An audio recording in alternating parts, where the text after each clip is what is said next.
This week, we're talking about the success of NASA's SLS program as it takes another step forward. We're talking Starship, we're talking Greek Independence Day, and Leonard Nimoy.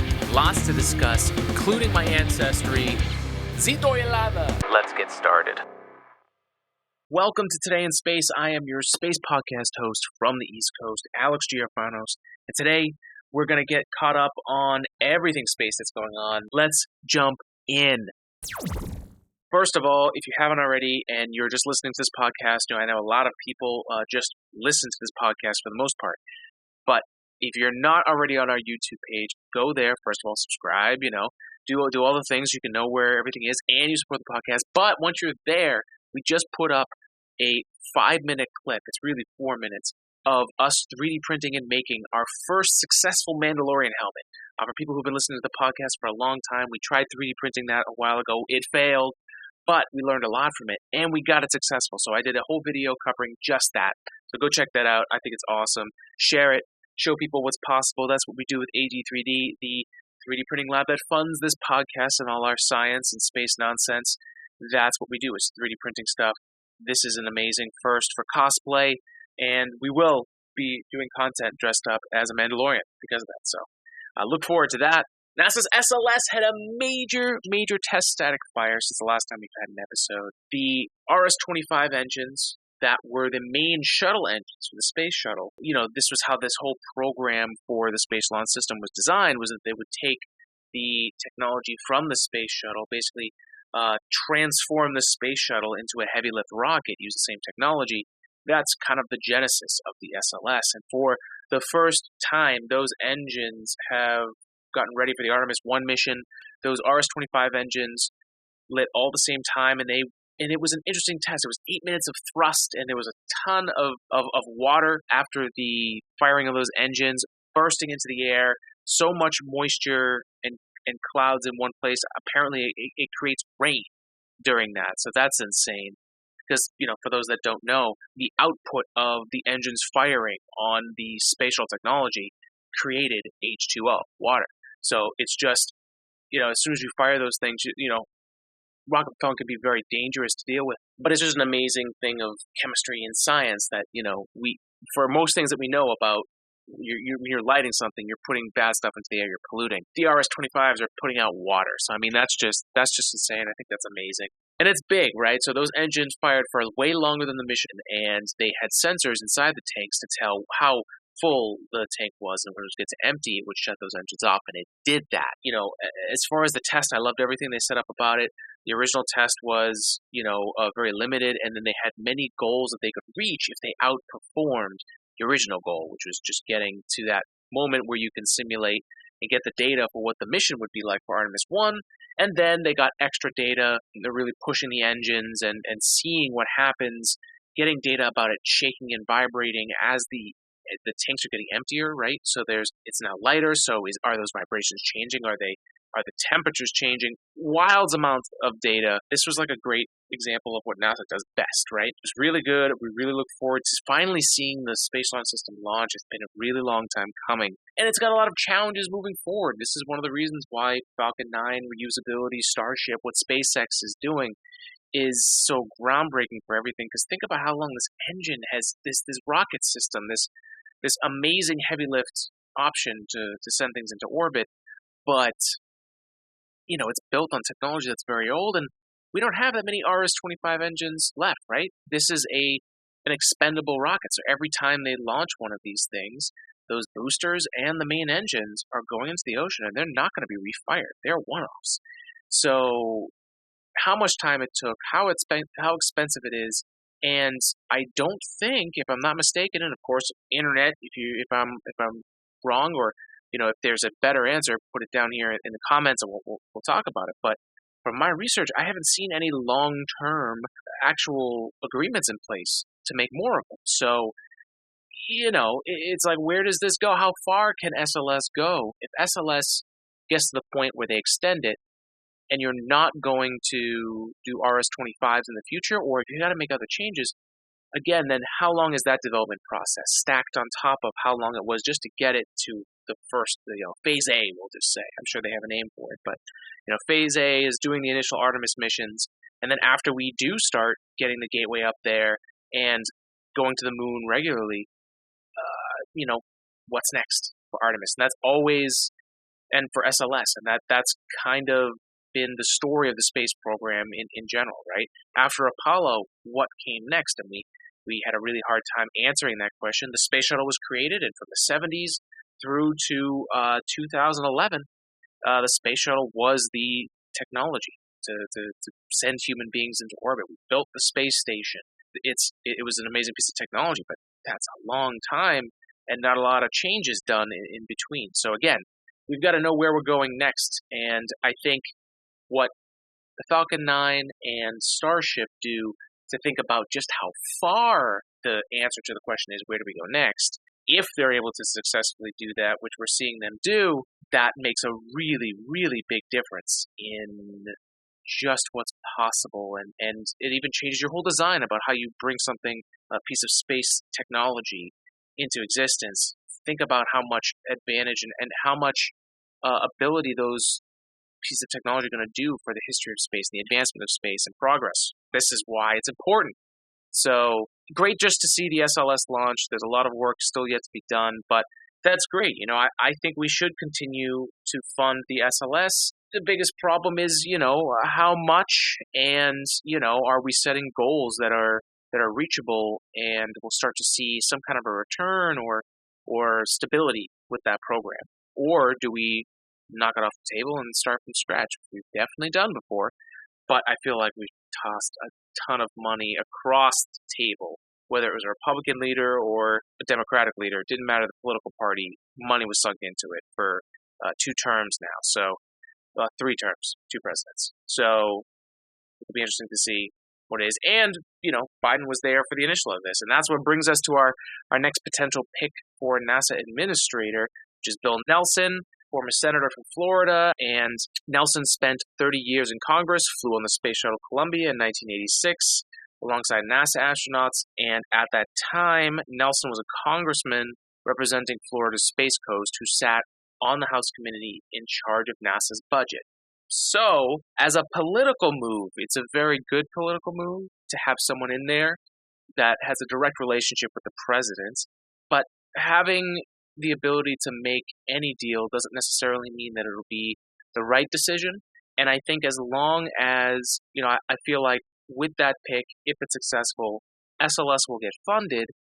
The only downside would be, and I don't see anything to argue this yet, as long as funding the SLS doesn't get in the way of the private sector, which is Blue Origin, which is SpaceX, Firefly, Rocket Lab, all these companies that are in the mix right now. There's a lot going on in space, and as long as we can invest in both, I think we're in a good shape for space technology and access to space, especially for this Artemis program, getting the first woman to go to the moon. I mean, let's do it. And if it means, paying SpaceX for the Falcon Heavy and combining that with a second stage, maybe from the ULA or whatever it is, let's get that done. Or it's SLS. So it's a really interesting thing. It's weird for me to say just go all in on space tech because I don't think that's really the best option. But I feel like if you don't have to put the same amount in either bucket, right? And as long as you don't get in the way of that progress for either one, I think it's a win as far as an administrator coming in for this point. Space is at a really good trajectory, especially in the U.S. My point is let's keep it going. Starship, SpaceX's SN11 is getting ready. They're still in the middle of getting everything ready, but we're excited to see that launch. They may actually successfully not only land another Starship, but it won't blow up afterwards. So that would be great. So we're looking forward to that. March 26th here in Boston is Leonard Nimoy Day. And he was a really amazing person. I don't know if you guys have really looked into his life. I know there's a few documentaries out there and books as well. But a really, really interesting person who embodied, the epitome of being a scientist and using logic, right? He's, definitely as I go into my 30s, I love his character so much. I relate so much more with his character more and more. And he was a major influence in my life, in real life, the actual person, Leonard Nimoy. I had just joined Twitter, and it was right before he had passed away, but he was a cigarette smoker. And as I've talked about here on this podcast probably too many times, I used to be too. And he tweeted something. It was really simple. It was really short. It really wasn't like groundbreaking, but it was just, I knew the position he was in. He was sick for smoking as much as he did. And then he was basically like, look, like, not smoking in fresh air is like the ability to breathe healthily and like not with restriction is a gift. Like, don't. And I'm sure I'm butchering. I'm sure that's not even what the tweet said, but that's what it's what it meant to me. And I think it was a year or so later, I had quit and continued not to smoke cigarettes. So he had a really major influence in my life that I'll never be able to thank him for. But he did stuff like that. I mean, what an amazing dude! It's so cool that we have Leonard Nimoy Day here in Boston, because he's a Boston man too. So that's pretty great. We love that. We love repping the East Coast over here. The other thing I'll be talking about on our Instagram page or Facebook page or social media, today's Space Pod on Instagram. But I've been trying to read more. I am reading Hitchhiker's Guide to the Galaxy right now. That was given as a gift from my friend, which is super sweet. So thank you, Tim. And I'll be passing that book on to somebody else to read it. Keep that going. But it's hilarious. And what's even more hilarious is my inability to actually sit down and read a book. If you're following my post on there, I think there's easily a week that it took me to read one chapter of that book. And it's not even so much that in college this was a major issue, and then I learned the skill of speed reading that really made a big difference in me being able to get through all the stuff I had to research and analyze before I could answer the question on a homework or a problem or whatever. So I had to make my skill of reading faster. Didn't have enough time in the day with my ability. But the real reason now that I learn going back, reading into books, and I usually do audiobooks, is my brain just spins like crazy. I was reading it's not the first chapter, but it was the preface. I was reading the preface, and my brain just kept going into all these crazy things. Sometimes, that's when I usually have a notebook, and if I catch an idea that I think is great, I'll write it down. So that's what happens when I first start a book. It's a bunch of distractions that my brain is playing on me until I actually sink in. So I finished the first chapter. It's hilarious. I mean, it literally feels like they're describing the world we live in today. Human beings being dumb and doing things for the sake of doing things, but not understanding why they're doing things. So I think that's amazing. The humor in it's hilarious. But I did it. I read a chapter. So that's yay for me. And of course, I'm still, if you've been following along, I said I was going to read another book last month, and then started another book before I even really cracked into that book. So yes, The Case for Mars I will also be reading, and putting it up there so you guys can see that I'm actually doing it. But I want to talk about the books I'm reading more on this podcast. So if you have any suggestions, please reach out to us, todayspacepodcast@gmail.com, or on social media, Today's Space Pod, and of course on Instagram and Twitter, and then Today in Space Podcast on Facebook. On Mars, coming up April 8th, the Ingenuity helicopter is going to be making its first flight. But beforehand, it's got to do a whole bunch of different things to check that everything's actually working out, right? Everything's working well. So one of the cool things is there's this whole process of the helicopter Ingenuity coming out of the belly of the rover Perseverance, and then there's a whole what are they saying here? Is it 6 souls? So 6 Martian days, 6 days and 4 hours on Earth to unpackage and get the Ingenuity helicopter ready to do deployment, right? It's this whole process because there's no one there to take a clip off or put the battery in, right? It's gotta it's gotta all be done automatically. And if there's any one thing wrong, anything afterwards wouldn't be able to do what it was supposed to do. So there's this whole chain process. The rover is booking it over to the flight area, the actual area they picked on Mars in Jezero Crater, where they're like, this is the flattest area. We're going to put the rover in the middle, roll back with the rover, and then take video and stuff like that, and let the rover do all its testing. So like that's pretty cool, and that's exactly what it's trying to do right now. So I'm excited to see a helicopter fly on another planet. And apparently, from one of my friends on the Space Pants Squad, mentioned that the actual Ingenuity helicopter on board has a piece of the cloth fabric from one of the early Wright brothers planes. I think the first one that's flight. So on board the robotic helicopter on another planet is a piece of the first thing that humanity built that flew. So that is pretty damn awesome. So April 8th, we're going to be going live. We're going to be live streaming that if it's possible. If not, we'll just be live that day to talk about it, right? You know, when we have the opportunity, I want to do more of those and spread the word. And if you guys think there's an easier way to communicate all that, like if you guys want to start a Discord or something like that to keep up to date with all this stuff, I'm more than happy to. But yeah, it's going to be amazing. I wanted to read this little quote from the NASA article, which will be in this week's episode. So if you want to go and learn more and do maybe a little homework, you can, but you don't have to. But this quote really grabbed me.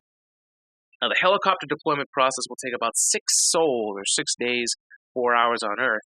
On the first sol, the team on Earth will activate a bolt braking device, releasing a locking mechanism that helps hold the helicopter firmly against the rover's belly during launch and Mars landing.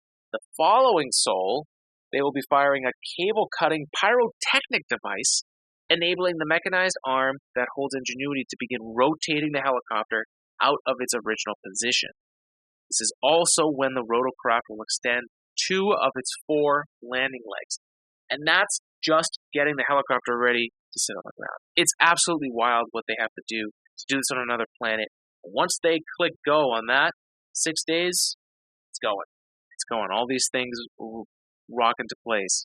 And we may be seeing the first thing to actually fly on another planet. So wild stuff going on here. And to close out this week, I wanted to talk a little bit more about myself this year, 2021. For me personally, as a Greek American, this is the 200th anniversary of Greek independence from the Ottoman Empire. So 200 years ago, my ancestors had just gotten their freedom from their oppressive rulers. That's 200 years, and that enslavement and oppression had been for 400 years before that. And I listen to Joe Rogan's podcast. He's, part of the reason why I'm doing this in the first place. And he has this joke. He has a bit about how many people ago it was. It's part of the Americans, the first Americans, right, at the beginning of the U.S. Like how many humans is that? And I was just thinking about that today with this, like, from the day that we, as Greeks, came together to rise up against our oppressors, it's 200 years. Greeks tend to live longer, so that's anywhere from 2 to 3 people ago in my genetic line, right, in my ancestry. And 4 to 6 people spent their life in complete oppression and slavery. And there's something, and this is not necessarily scientific, because I don't even think it's testable, but the hypothesis of genetic memory and genetic trauma.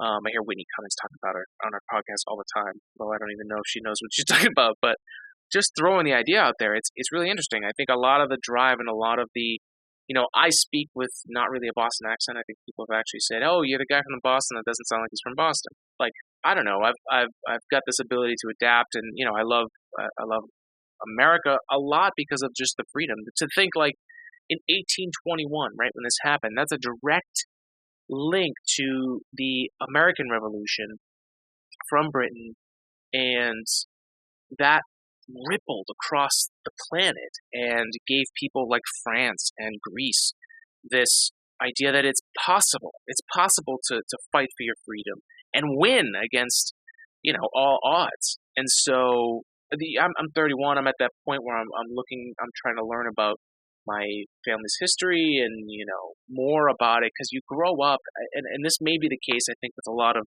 families, kids that are I'm second generation Greek American. So I feel like this is something for a lot of second generation Americans, where like you lived in America your entire life, you grew up in it, but you also had the culture from before, and it's one of those things that See, now I forget what I was going to say.